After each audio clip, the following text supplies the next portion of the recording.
Xin chào tất cả các bạn, hôm nay mình sẽ giới thiệu cho các bạn về dòng máy khoan của Bosch GPH226DRE. Như các bạn đã thấy, xung quanh là hộp nhựa rất là chắc chắn. Chúng ta hãy cùng khui ra xem bên trong có gì nha.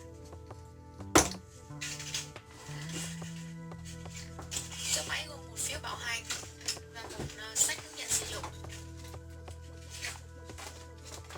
một cây đũa để đo đầu khoan.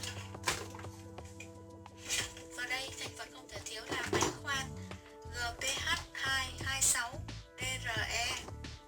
Máy khoan này có 3 chức năng: khoan sắt, khoan bê tông và đục bê tông. Ở trên thân máy chúng ta sẽ thấy tem CR và tem chống giả của Bosch. Tem chống giả của Bosch này các bạn có thể cào lớp này ra để lên mạng check thì sẽ biết được đây là hàng giả hay là hàng chính hãng của Bosch. Ở mặt sau